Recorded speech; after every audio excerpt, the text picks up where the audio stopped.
Bom, então é isso aí, pessoal.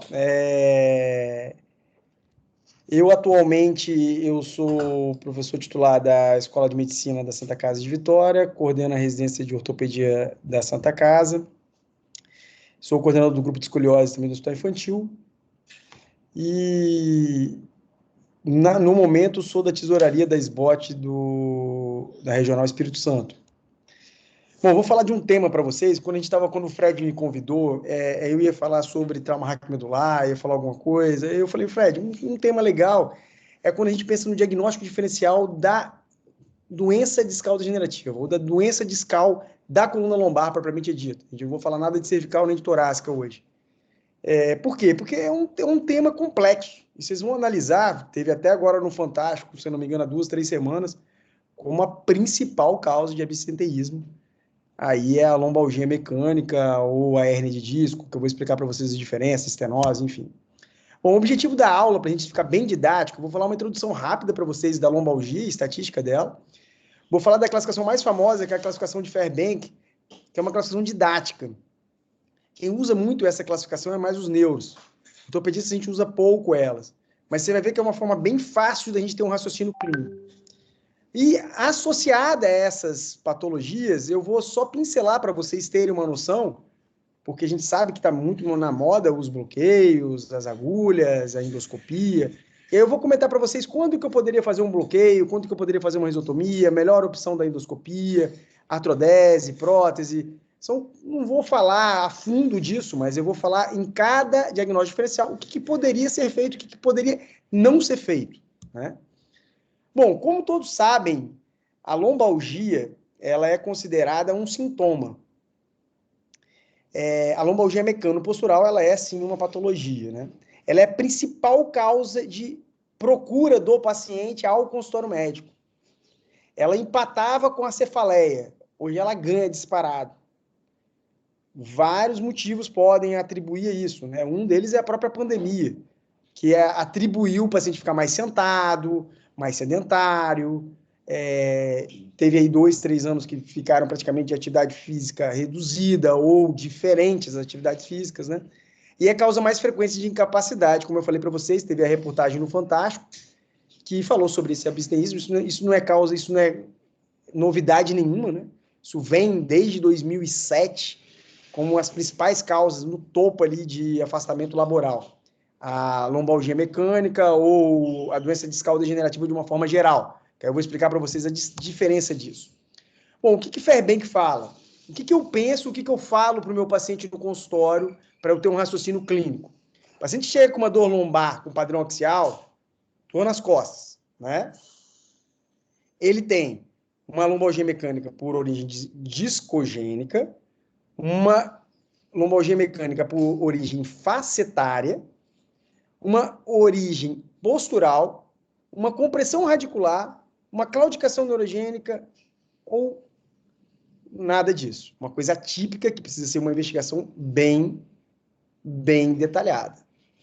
Então não foge disso. Nosso raciocínio clínico tem que basear aí. E daí eu vou ensinar para vocês de onde vem essa origem discogênica, facetária, mecânica, radicular, de claudicação neurogênica e o atípico. Se a gente tiver esse raciocínio clínico, a gente vai ter um diagnóstico preciso. E o diagnóstico preciso na lombalgia ele é essencial para você ter um tratamento correto. Só espera um pouquinho.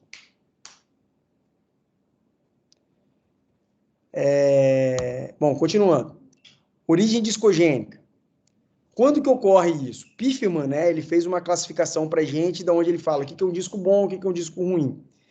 Não necessariamente quem tem um disco ruim tem dor. Por isso que fica difícil, gente. Por isso quando você pega, às vezes, uma doença discal degenerativa em estágio avançado, e aquele cara tá jogando bola, tá correndo, fazendo maratona. Mas como? Porque isso não tem relação direta com a dor. Pode ter relação direta com outros fatores que eu vou citar a posterior. Então, normalmente, a doença discogênica, as alterações, até mesmo pela a escala de Kirkcaldy-Willis, que foi o que mais desenvolveu essa escala cascata degenerativa, ele fala o seguinte: a partir dos 25 anos de idade, a gente já começa a alteração do disco. Começa a perder água, começa a ter alterações de colágeno, de protoglicanos, e isso vai deixando o nosso disco mais opaco. vai deixando o nosso disco um pouco mais duro, porque o disco intervertebral, 80% ou até mais, 88% é feito de água. E ela aquela passa gelatinosa. E que se deixando mais opaco, ele pode romper e criar a famosa hérnia de disco, né? Então, esse paciente, normalmente, nesse estágio, ele vai ter mais dor quando ele flete o tronco. Você vai ter dor à palpação, mas quando ele faz mais dor em flexão. Você vai ver que ele melhora quando ele joga as costas para trás. Eu tenho que jogar as costas para trás para melhorar. Por quê? Porque as facetas estão inteiras. Já o disco está começando a ficar doente. Então, é uma dor de origem axial, de padrão discogênico, que o diagnóstico praticamente é quando você tem uma dor em flexão e ele não pode ter alteração nenhuma na raiz, nenhuma na parte sensitiva, é apenas axial. Bom, é outra imagem que cita muita a doença discal degenerativa, né, e o padrão discogênico. Isso aqui é uma ressonância magnética, corte sagital padrão T2, onde vocês visibilizam aqui 3 discos degenerados, já um pífima 2 para 3, já tem uma alteração, você fica com hipossinal, em L5-VT, L4-L5, L3-L4, mas o que me chama a atenção é essa bolinha branca. Você vê que tem nos 3 discos. Essa bolinha branca é outro estudo que a gente, quem é cirurgião de coluna aí sabe disso, mas eu vou passar de uma forma bem clara para vocês, que tem relação e não tem. Como assim, Chaves? Você complicou mais ainda. Quando você vê essa bolinha branca na ressonância, isso a gente chama de RIS, que é o Height Intense Zone. É a ruptura do anel fibroso. O disco é feito de anel e de núcleo, de uma forma bem didática. Tem um anel e um núcleo que é praticamente feito de água ali, 90% de água, tem alguma parte de colágeno, mas a maioria é de água. Quando o anel rompe, você vê exatamente isso aqui na ressonância. A ruptura do anel é essa bolinha branca. Então, tem estudos já corroborando falando que a ruptura do disco, do anel fibroso, já corrobora com dor lombar. Esse estudo, que não é um estudo tão novo, é de 2000, ele já fala, tem estudos mais recentes, mas a maioria fala que 59% desses pacientes podem apresentar discografia positiva. Já outro estudo fala que pacientes sem lombalgia apresentavam RIS. Isso que confunde e a gente precisa prestar atenção. Porque tem paciente que tem RIS e não tem dor lombar. Mas o RIS é uma causa de dor lombar. O RIS é uma causa de dor lombar, mas nem sempre quando você tem RIS, ele vai ter dor lombar. Vou voltar aqui, que eu pulei, porque uma das formas de você dar o diagnóstico do RIS é quando você faz a discografia. Eu fazia isso num período da residência aqui, quando eu voltei para o estado. Eu fiz em alguns casos, hoje eu não faço mais discografia. Faço em alguns casos na cirurgia endoscópica, quando eu estou em dúvida no nível de cima se eu vou abordar, mas hoje eu coro o disco e deixo assim. Então, a discografia é uma das possibilidades da gente fazer isso, tá? E aí a gente possibilita da gente ter um diagnóstico mais preciso. Eu, particularmente, não uso discografia. Bom, o tratamento da doença discal degenerativa, vou citar alguns para vocês aqui rapidamente. Quem tem disco preto, que é o famoso disco preto, Charbel, faz o que com esse disco preto, então? Existe a possibilidade de você fazer uma coisa chamada estabilizador dinâmico, que era uma coisa que era utilizada muito no passado. Hoje em dia a gente não utiliza mais isso. Entendeu? A gente não utiliza mais, porque em 2010 o FDA não liberou mais o estabilizador dinâmico, o DYNES, para tratar DDD. Pessoal, só espera um pouquinho aqui, de criança.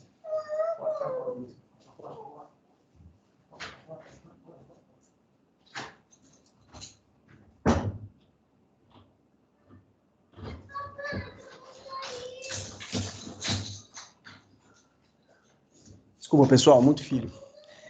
Voltando. Então, o estabilizador dinâmico, ele é uma possibilidade de você tentar, né? Uma tentativa de você tentar regenerar esse disco.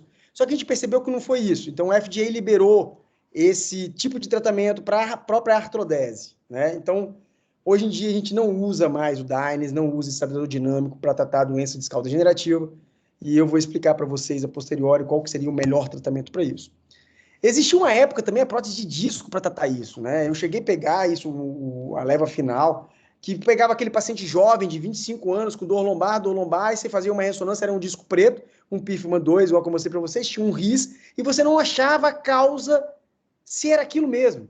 Fazia fisioterapia, reabilitação, fortalecimento, estabilização segmentar, fazia todo o tratamento de grupamento muscular, e o paciente continuava com dor. E o que faria? Acabava fazendo a substituição do disco. Só que percebemos que, no decorrer do tempo, isso não era uma coisa tão usual. Então, hoje em dia, também, a prótese disco lombar, ela é praticamente não utilizada. Alguns centros utilizam ainda, mas a maioria dos grupos de colunas no mundo acaba utilizando muito pouco, principalmente aqui no Brasil. E aí a gente... bom, então o que faz com essa dor lombar de origem discogênica? Pessoal, a cirurgia para esse tipo de paciente, ela é exceção da exceção. Existe um trabalho é o trabalho que eu mais gosto, que é o trabalho do Limbeck e o Jacobs. Eles comprovaram que a taxa de sucesso, reparem vocês, de uma artroplastia, de uma estabilização segmentar, de uma estabilização dinâmica, é praticamente a mesma de um tratamento clínico bem realizado, um tratamento com uma boa reabilitação, uma boa fisioterapia. Então, para que eu vou operar esse doente? Não tem necessidade de operar esse paciente. Então, a gente tem que incentivar e tem que fazer, além de incentivar, tem que fazer uma boa reabilitação motora desse paciente, certo? Que é aí que está o sucesso desses pacientes com origem discogênica. Bom, padrão facetário, aí a dor já é uma... Apesar de ser padrão axial, é aquela dor, ainda continua na dor nas costas, é o mesmo dor nas costas. Só que quando vocês vão perceber, como os elementos posteriores estão mais inflamados, ele piora na hiperextensão e ele melhora na flexão. Quando ele faz a flexão do tronco, a pressão facetária ela diminui, aumenta a pressão discogênica.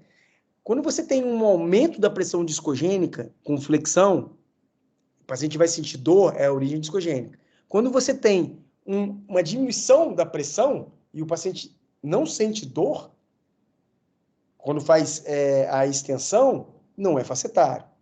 Então, melhor forma de você avaliar o problema facetário é isso. Melhora na flexão e piora na hiperextensão. O que confunde um pouco a doença facetária, aqui é uma tomografia, só para vocês verem aqui o osteófito, que é o famoso bico de papagaio, ar na articulação, subluxação facetária, tropismo, que tem a simetria das facetas. Então, isso aqui é um estágio avançado de uma doença lombar por origem facetária. O que deixa a gente, às vezes, um pouco intrigado, e aí cabe à mão do médico examinar o doente, é que essas dores de padrão axial, de origem facetária, elas podem irradiar para o glúteo. Pode irradiar, às vezes, um pouquinho abaixo do glúteo, pode confundir um pouco com o padrão radicular, que eu vou explicar para vocês a posteriori. Então, a origem facetária, ela pode ter isso. E aí cabe vocês lançar a mão de alguma outra estratégia que eu vou comentar para vocês, para a gente ter certeza que a origem é facetária. Bom, a faceta, ela é inervada pelo ramo dorso-medial do nervo. Então, o nervo, ele emite o ramo dorso-lateral e o dorso-medial. O dorso-medial, ele vai para a cápsula facetária, para o LP e para a região posterior ainda do disco. Então, para quem não lembra, o disco, ele tem um grau de inervação na região posterior. O ligamento longitudinal posterior também ele é inervado. Quando eu dou aula de endoscopia, eu cito isso aí, a importância da gente abrir ele, tirar ele. E a cápsula, que é a principal inervação, que ela é acometida na doença facetária. Se eu tenho uma faceta, a faceta na coluna, ela, ou seja, a articulação facetária, ela é sinovial, tem líquido sinovial. Então, ela é uma articulação sinovial, ela é uma articulação que tem múltiplos movimentos. Flexão, extensão, rotação. E isso, ela é totalmente encapsulada, e essa cápsula é inervada pelo nervo dorso medial, que é esse aqui. Bom, a gente está em dúvida se essa dor está vindo de origem facetária. Existe uma coisa chamada infiltração facetária, teste. O teste de infiltração facetária, ele é excelente, eu utilizo na minha rotina do dia a dia. Hoje em dia a gente está acabando fazer, a gente acaba fazendo até com ultrassom. A gente pega a mão com ultrassom, no consultório mesmo a gente consegue fazer esse diagnóstico. eu acabo tendo facilidade que na minha clínica eu tenho um day hospital, então eu subo para um andar que é um centro cirúrgico para fazer pequenos procedimentos, é muito mais seguro. E aí a gente faz uma aplicação nada mais com... Eu utilizo ropivacaína e às vezes eu utilizo corticoide, tudo depende do paciente. Quando eu jogo anestésico, praticamente anestésico, e o paciente melhora nas primeiras 24 horas, o problema está ali. Eu não tenho dúvida. Porque isso é o que a gente chama de bloqueio facetário teste. Se eu injetei o anestésico ou corticoide, o paciente não melhora, não está ali o problema, pessoal. Você injetou a medicação ali dentro. O problema que a gente tem que analisar, porque a coluna, podem acontecer vários problemas ao mesmo tempo. Por isso que é difícil dar um diagnóstico e por isso que é difícil, você tem que ter uma precisão para você ter um tratamento correto. Então, haja com parcimônia nas doenças lombares de padrão axial. Se ela é discogênica, se é facetária ou se ela é mecânica. Então, a infiltração facetária, ela ajuda e corrobora muito com o nosso diagnóstico. Aqui são os pontos, né? Uma imagem radiográfica, né? Um oblíquo, que a gente chama de Scott Dog, a gente vê a imagem do cachorrinho, olho, focinho, orelha, aqui está o pescocinho, e assim vai, a perninha anterior e posterior. E a raiz, ela sai sempre no nó do forame, embaixo do olho do cachorro. E aí ela emite o ramo dorso lateral e dorso medial que vai para a cápsula articular. Esse A e esse B que a gente vai infiltrar. E aí a gente vai ter o diagnóstico preciso da doença facetária. A denervação facetária nada mais é do que a gente tirar a inervação. A gente pode tirar a inervação ou com medicação, né? A gente pode usar vários tipos de medicações para denervar a faceta, ou a gente pode fazer a denervação por radiofrequência, que nada mais é que a risotomia, corte do nervo, do ramo do nervo dorso medial. Então a gente coloca a posição exatamente na região entre a transição da faceta externa com o processo transverso, que é onde vai estar o ramo dorso medial, que é ali que é nosso objetivo. Então a gente tem a SAP e processo transverso, esse é o melhor ponto. E aí existem inúmeros trabalhos, aqui já é diferente, né? Totalmente diferente da discografia e da dor discogênica com aquelas cirurgias que eu falei para vocês. O bloqueio facetário ele é considerado como teste, ele é considerado como diagnóstico, e não como tratamento. A denervação, ou com medicação, ou com radiofrequência, ela é considerada tratamento. E aí a gente tem inúmeros trabalhos. Aqui um trabalho que corrobora com o que eu estou falando, que melhora em 46% comparado com o grupo placebo. 50% dos pacientes permaneciam assintomáticos após um ano. Você fala, Chaves, 50 pacientes é muito pouco. Gente, vocês vão perceber que um número de pacientes que tem com dor lombar é absurdo. Se você melhora 50% do seu leque de pacientes, é bastante coisa. Mas tem outros estudos que falam até mais, são até mais promissores. 87% dos pacientes melhoram em 12 meses. Na minha mão, eu tenho uma experiência muito boa quando você segue o protocolo. Você fazer risotomia ou fazer uma denervação direta, eu não vejo isso com bons olhos. Eu acho que você tem que seguir o protocolo. Reabilita bem o paciente, fortalece bem essa musculatura. Depois, se esse paciente tiver alguma dúvida que a doença está facetária, infiltra essa faceta. Aí você tem certeza que o problema está ali, aí sim você continua o tratamento. Aí a chance de você ter sucesso é grande. Chega nesses 87% fácil. Aí é outra opção, né? Existe evidência clínica para artrodese, que é o parafuso pedicular para você fazer artrodese, aqui uma artrodese 360, né? O queijo e parafuso. Mas é muito fraca. Eu não... Se você perguntar para Charbel, tudo bem que a opinião do especialista é a pior evidência, né? Mas a gente está me baseando aqui em várias evidências fortes. Mas eu corroboro com a minha própria opinião que você operar um paciente com origem somente facetária com padrão axial, eu não vejo isso com bons olhos. Eu acho que isso aí é exceção da exceção da exceção.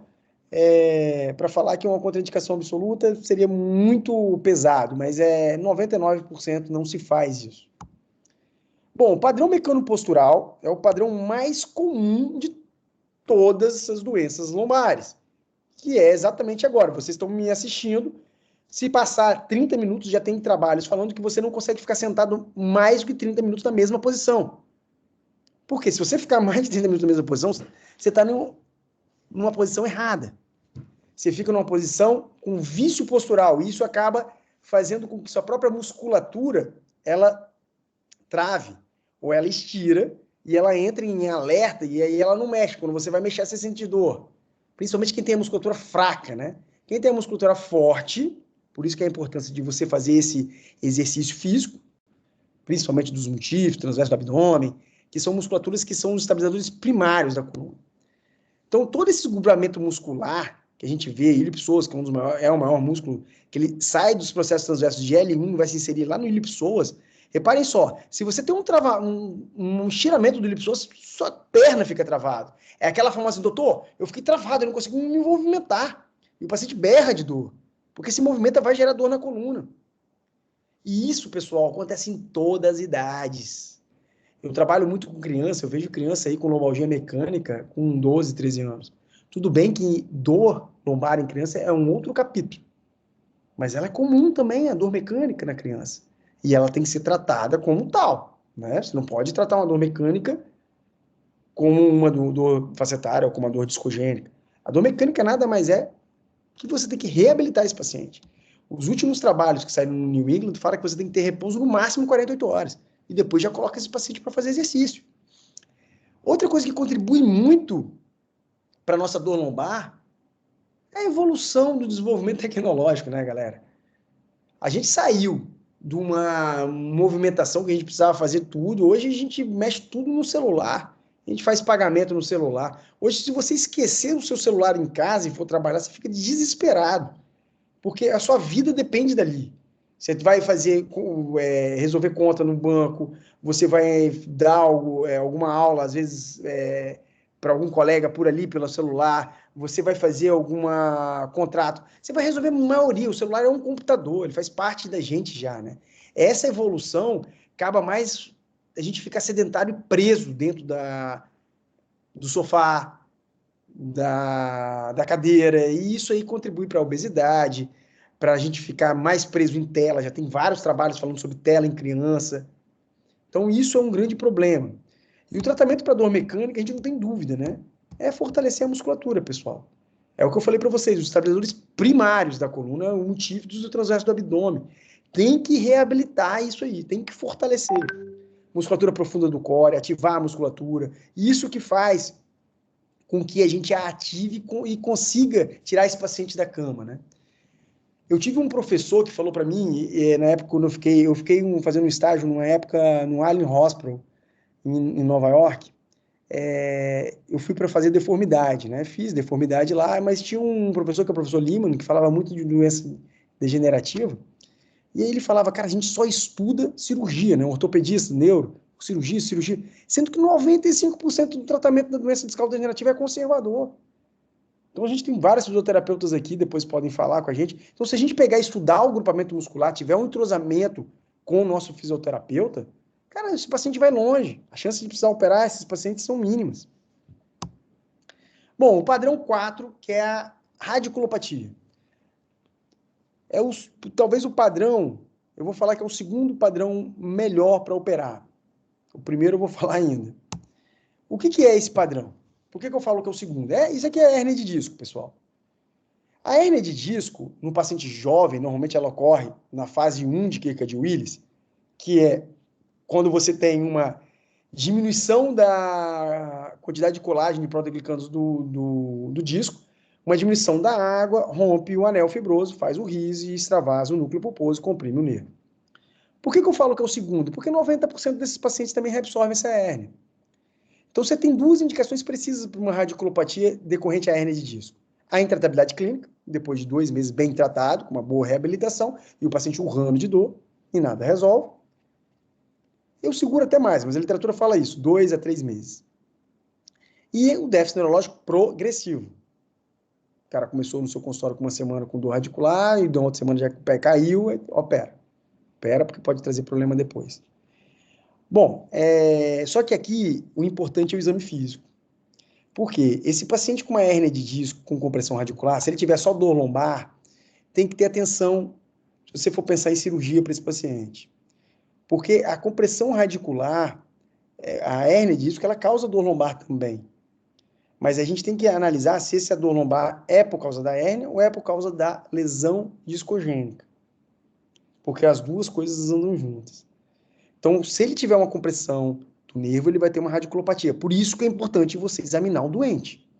Na hora que você examinar o doente, viu que ele tem uma doença discal degenerativa e uma radiculopatia decorrente à hérnia, aí o tratamento é outro. Você pode entrar com terapia multimodal. Eu não vou falar sobre, desculpa, sobre medicamentos aqui, né? Mas a pregabalina, duloxetina, opioides de uma forma geral, isso tudo contribui, né? O que eu gosto de fazer quando esse paciente está com radiculopatia? Quando ele está com compressão do nervo, né? Você vê um caso, tem um anel fibroso, núcleo pulposo. Rompeu o anel, extravasou o núcleo, que é o cinza, comprimiu a raiz. Charme, você opera todos? Raramente. Tenho um contato muito próximo com o pessoal da reabilitação aqui, trabalha diretamente comigo, vai para a reabilitação. Se voltar, porque normalmente esses pacientes melhoram, se voltar, eu faço um bloqueio radicular. Eu acho que o bloqueio, isso aqui são os casos cirúrgicos que eu falei para vocês, o bloqueio, tive a felicidade de publicar alguns trabalhos sobre bloqueio radicular, e a gente tem uma taxa de sucesso com o bloqueio, assim, é de 80% a 90%. O bloqueio nada mais é que você faz uma infiltração. Eu uso ropivacaína, eu uso fosfato de betametasona, e aí eu faço um bloqueio radicular seletivo, que você vê a raiz pintada. Ou faço um bloqueio seletivo também interlaminar. Aqui um caso interlaminar e um transforaminal. Eu comparei os casos e mostrei que a eficácia, na verdade, praticamente é a mesma, né?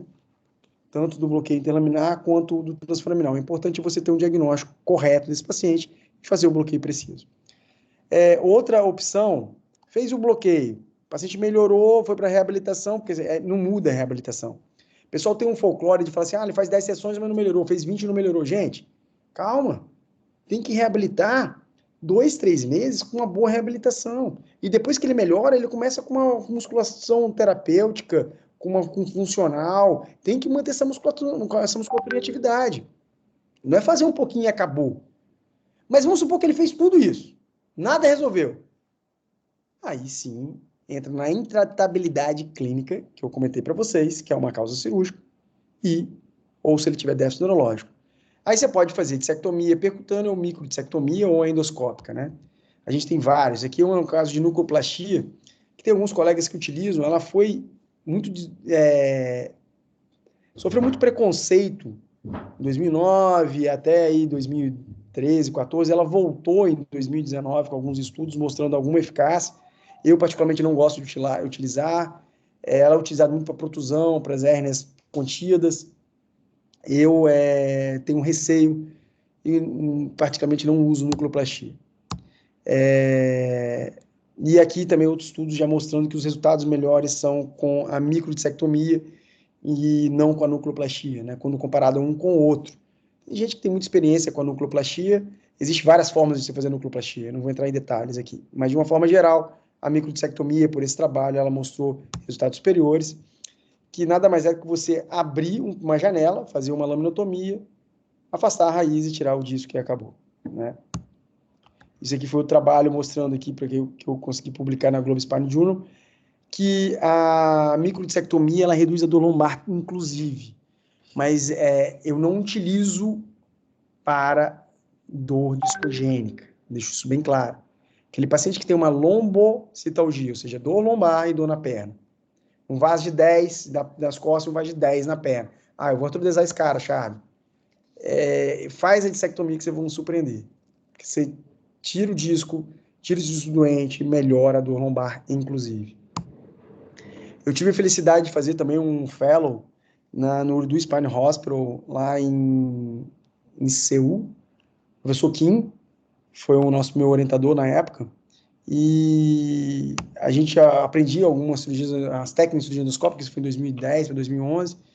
Agora fiz minha especialização de novo em cirurgia endoscópica na USP de Ribeirão Preto.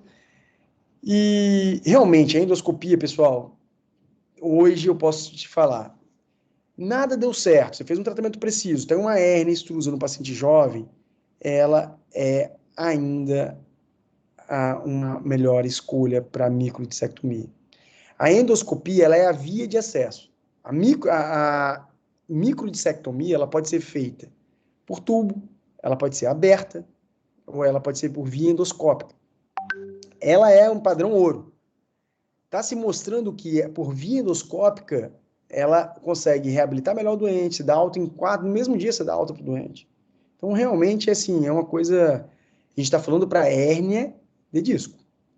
Eu não vou falar sobre cirurgia endoscópica aqui agora. Então, são resultados reprodutíveis, isso aí Charme, tá bom só na sua mão. Não. Eu estou na curva, eu devo ter uns 150 casos operados, com todo o meu grupo, e a gente está tendo bons resultados. E são resultados reprodutivos. Fred aí tá fazendo também. São coisas que a gente aprende e consegue reproduzir isso. O problema é o custo, ele vem caindo, né? Antigamente era muito caro, hoje já não é tanto mais, mas ainda pode ser uma dificuldade em algum canto do Brasil. Aqui, uma tese de mestrado que foi do Alberto, um colega meu da Santa Casa de Vitória, orientado pelo professor Fogaça, mostrando que não houve tanta diferença na dissectomia endoscópica com as microdissectomias feitas por tubo.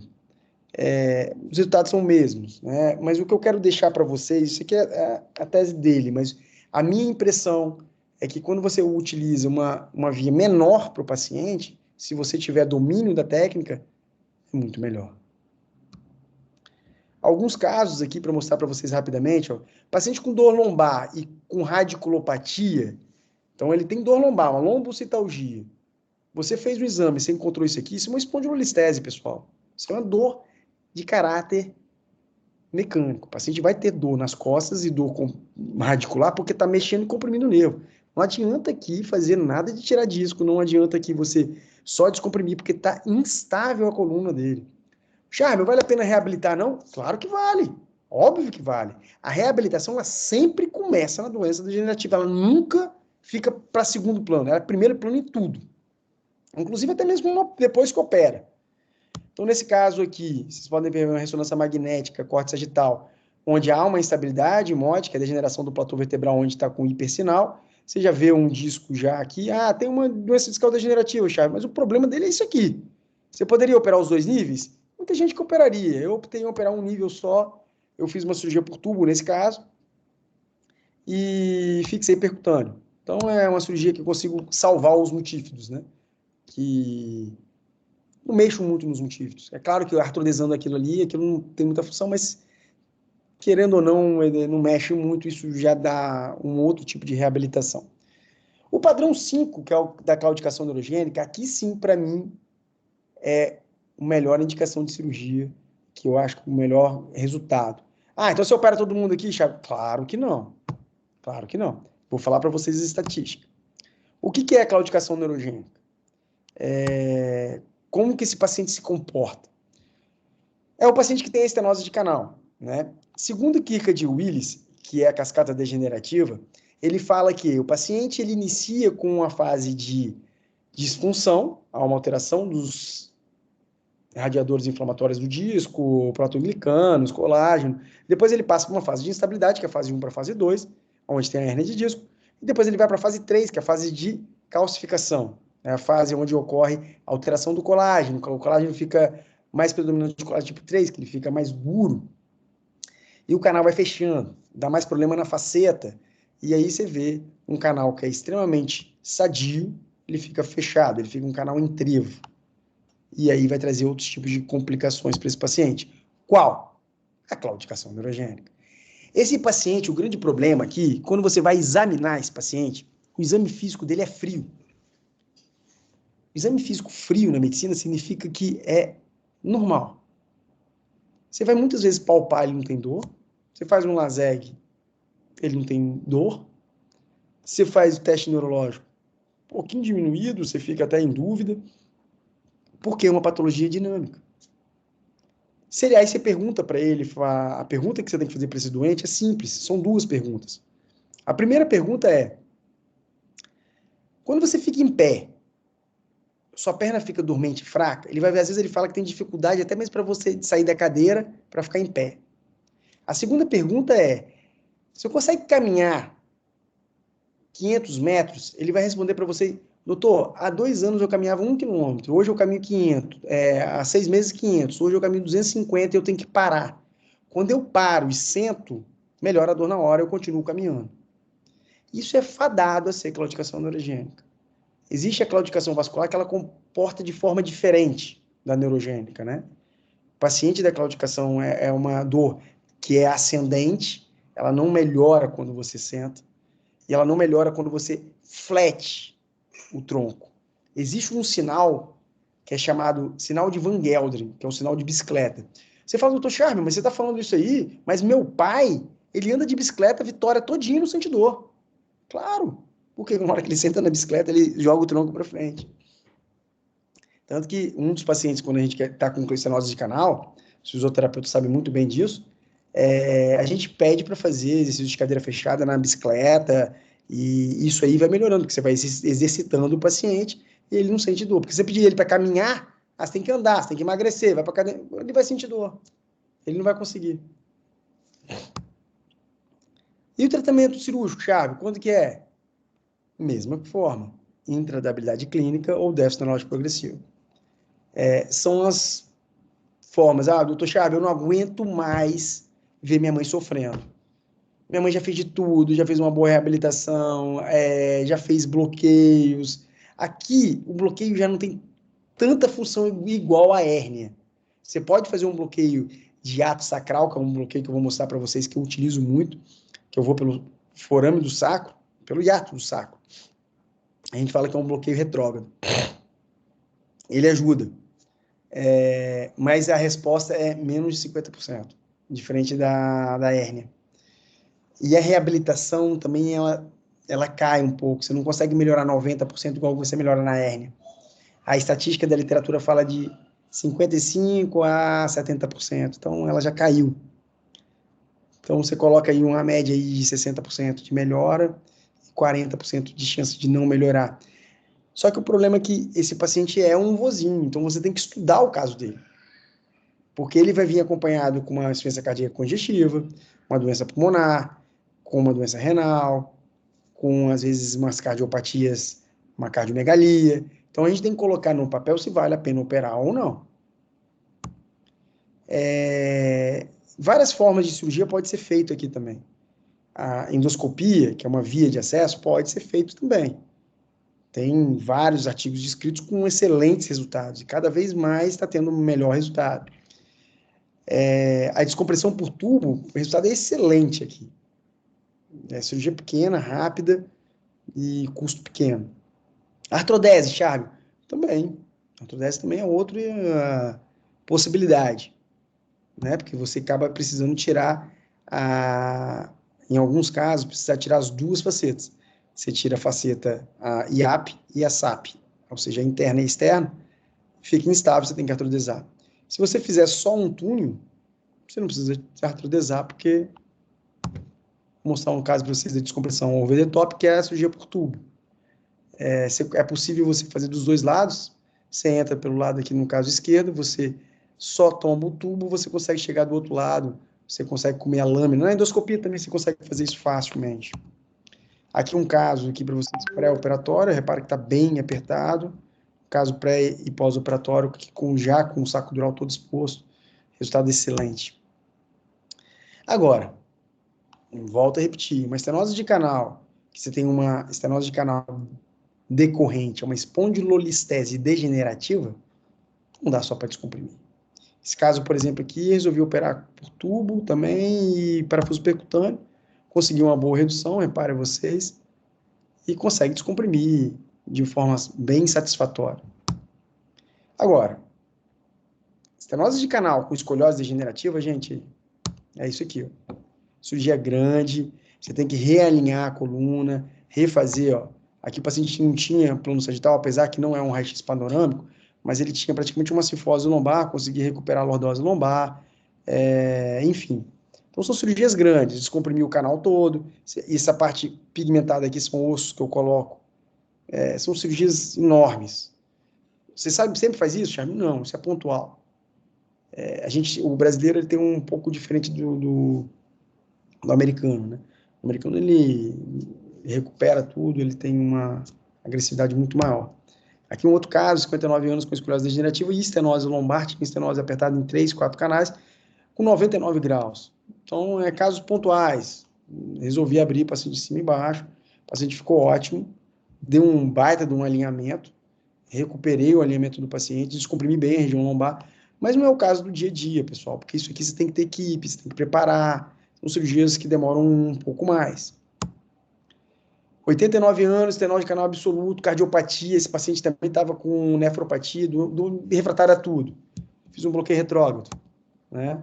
É um bloqueio que eu entro pelo hiato sacral, eu jogo medicação. São questões que a gente tem que ter paciência, explicar para o paciente que nem sempre é a melhor opção, mas o que a gente tem que fazer. Bom, e o último padrão é a dor atípica. É aquele paciente que tem alguma dor que você não está satisfeito em fazer nenhum tipo de tratamento. Nem a reabilitação vai dar certo ali. Porque falta mais coisa para diagnóstico. Porque tem algumas doenças, pessoal, que vêm de origem vascular, vêm de origem abdominal. Por exemplo, pancreatite. Pode dar dor lombar? Pode. Infecção de urina, principalmente pielonefrite, pode dar lombar? Pode. Tumor abdominal, pode dar lombar? Pode. Então, tem várias doenças, colicistite, isso tudo pode culminar com dor. Endometriose, isso tudo culmina com dor lombar. Só que quando você vai, o paciente fala que está com dor no lombar e irradiando para a barriga. Então, cabe você examinar, isso é dor atípica. Ou aquele paciente que tem problemas trabalhistas, a gente vê isso no dia a dia. Ou uma dor exuberante. Você encosta no paciente, ele grita, pula. Ou aqueles pacientes que estão em momentos de tratamento psiquiátricos, né? Então, Vadel colocou isso aqui. Se você achar pelo menos um problema na escala de Vadel, abre o olho. Abre o olho que é melhor não operar esse paciente. Você tem que ter uma boa relação com o fisioterapeuta. Vai precisar de um fisiatra, vai precisar de um reumatologista, um neurologista, psiquiatra, psicólogo. É terapia multimodal para esse paciente. Senão você não tem bom resultado. Então, o que fica para casa? Para a gente aí já terminar a aula. Diagnóstico correto. Cara, vocês perceberam que dor lombar, ela pode acontecer, eu só falei da parte degenerativa, mas ela pode acontecer de várias origens do corpo, desde vascular, reumatológica, nefrológica, enfim. Diagnóstico correto. Então, doença discal degenerativa, o tratamento é multidisciplinar. Evite cirurgia. A cirurgia ela tem que ser muito bem estudada. Você sempre tem que agir com parcimônia. E ela não é a mesma coisa. Ah, minha avó fez a cirurgia, deu super certo, pode fazer. Não, não é assim. Existe uma coisa chamada variabilidade individual.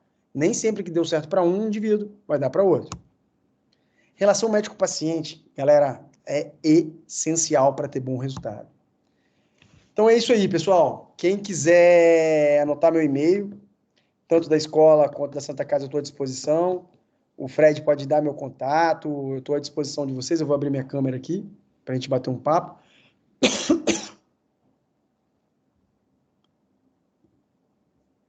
compartilhar aqui, Fred. Eu acho que sai aqui. Foi? Certinho. Show de bola, Charles. Parabéns pela aula, sensacional. Agradecer, né, o Dr. Charles pela disponibilidade dele, gente. Foi uma aula bem objetiva, conceitos atualizados, bem prática de como a gente conduzir esse paciente no consultório, né?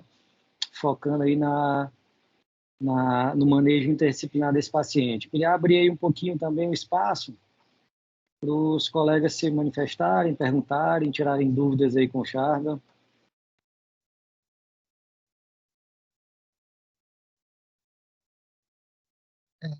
Doutor, sobre a dor facetária, o senhor disse que primeiro sempre a fisioterapia, mas qual é o tratamento que o senhor usa geralmente? É a cirurgia? A dor de origem facetária todos esses padrões que eu coloquei de Fairbanks, sempre a reabilitação ela tem que ser iniciada. E, normalmente, tirando a claudicação neurogênica e a policestanose, a maioria delas resolve com a reabilitação. Se não resolver com a reabilitação bem realizada, na dor de origem facetária, eu subo a escada para infiltração, para fazer um bloqueio teste. Fiz o bloqueio teste, o paciente está com dor ali mesmo, aí eu passo por uma denervação ou química ou por radiofrequência. Muito obrigado. Perfeito, Thiago. Sempre eu costumo dizer, Thiago, para os meus pacientes que o tratamento é uma pirâmide, né? Ou seja, exatamente esse conceito aí que você está falando. A gente sempre começa lá na base com o que é menos invasivo. E só vai lançando mão de outras terapêuticas intervencionistas conforme realmente a falência dos tratamentos menos invasivos. Se não resolver o problema, a gente vai tendo cartas na manga para lançar, né? A gente não pode já ir para o último tratamento e depois não ter o que fazer, né? Sim. Alguém mais, gente?